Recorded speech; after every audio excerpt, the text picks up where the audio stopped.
Good morning, everyone. Great to be here, and thank you very much, Sphere, for the invitation. As a word of apologize, I would have loved to make the speech in German. I've done my PhD thesis, or I defended my PhD thesis at the University of Zurich, but my German was very poor at the time, and it hasn't improved, unfortunately. What I'd like to talk about today is more of an asset allocator's view on ESG investing.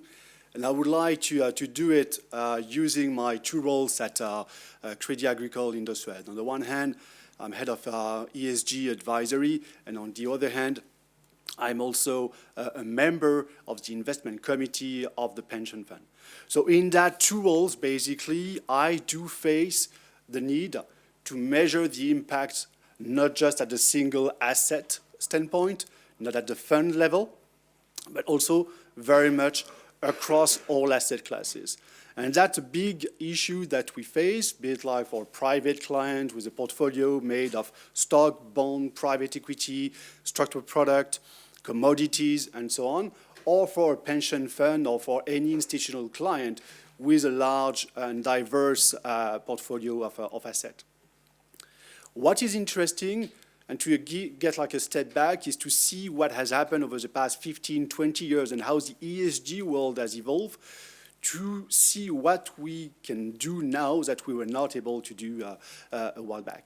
Well, 15 years ago, I was working for a bank in London in charge of thematics, and ESG was very much seen as one thematics among others. You would invest into environment the same way you would invest into aging population or disruptive tech, for example. Now, what has changed tremendously, I think, is the availability of data. And with data, you can do way more than what you could do before in measuring the impact. And again, for example, 10, 15 years ago, the only thing at the fund level that you could do was to ask for an SRI label, so Sustainable Responsible Investment label from an independent company that would give you a stamp telling you your fund is green or your fund is making a positive impact. But that was like a very difficult process, and you could not apply that to all the fund or to all the asset classes that you had. Now we have a lot of data. It's definitely not perfect. We know the caveat of ESG rating, for example. If you look at ESG rating from one company, say Moody's to MSCI, you're going to find some differences in terms of measurement, in terms of measurement of impact, in terms of methodology, but still it's one way in the right direction. So what we have done at Indosuez to be able to measure the impact of the portfolio of our client is, first of all, to create like an ESG rating system, which is comprehensive. We cover something like 11,000 securities. We've done it with Amundi, our asset managers, as a way to have like the power to do it on a very large scale. So now we can rate the impact of 11,000 companies. That means that we can rate it at the stock or at the bond level, because it's going to be more or less the same company normally behind that. But if you do that, if you look at an average portfolio for a private client, you will cover, say, 20, 30, 40% of your portfolio because it's only single line. What you have aside is funds, structured product, or other asset classes. So what we have done next is what we call transparization. So it's an ugly word to say we take a fund. It can be an internal fund. It could be an external fund because we have like an open architecture. We're going to take the constituent of the fund and we'll rate the fund itself. So in that case, what the client can have and what the pension fund also can have is a rating system that we can apply to equities, to bonds, and to fund as well. It's a big step, but I think that we can now cover something like 75% of the asset within the portfolio of a client. But two things will change, I think, like tremendously over the next few years. First of all, what we have to take into account is we are potentially building a system that in 2 years' time will be completely useless. Why is that? Well, because we have, as Céline mentioned, for example, we've got the arrival of PAI, so Principal Adverse Impact Indicators. So that's a European requirement.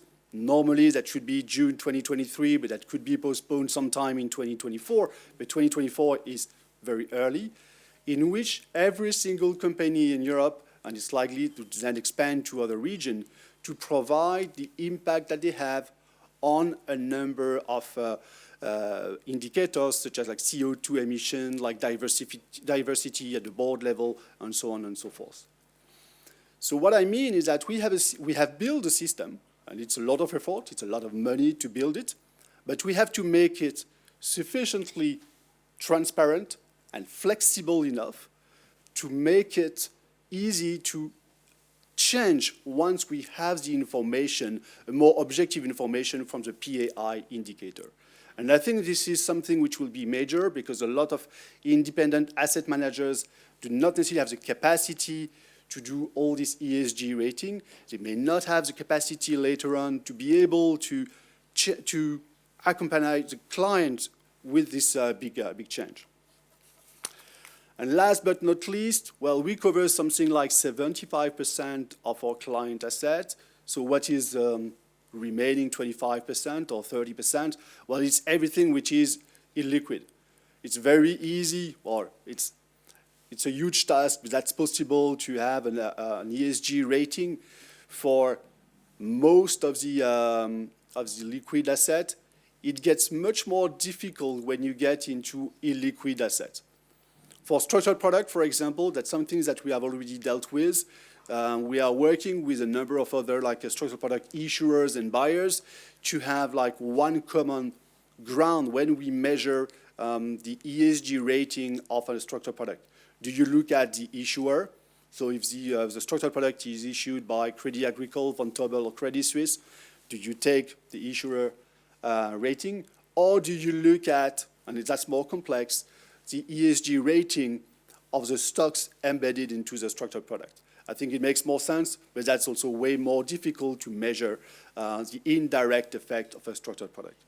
But that's probably can add like another 5% to the like 75% that we cover. And finally, well, we've got like everything related to private equity. If I had spoken to you about like private equity and ESG, I think like a year or 2 years ago, and I remember that we had some discussion with Elda about that, about like private asset and ESG a year ago for the previous ESG Sphere conference. It was a very difficult matter because there is very, very little information. But the good thing is that the information is coming, and what we need to do is to make sure that we can combine the information that we have on the liquid asset side with the information that we have on the private asset side, and to have common measures. PAI indicators will be one way, potentially, to combine information on both sides, and that's definitely something that we are looking for. So that's all on my side. As a way of conclusion, we have 75% covered. We aim to reach 90% to really become like a powerful house in terms of ESG investment, advisory, and accompanying our client with their ESG journey. And maybe one word regarding the panel that we had before, regarding the leadership in terms of ESG. And I fully agree on the fact that an ESG role should definitely be attached to a C-level person. I actually report directly to the head of wealth management, and that makes my life much easier than if I was a younger person without any link to directly to our head of wealth management. And second to that, I'm a man, like, and it's a room full of men, unfortunately, but I have to say that I do report to a woman who's at the C level, and that also makes things like very different when we try to make a change internally.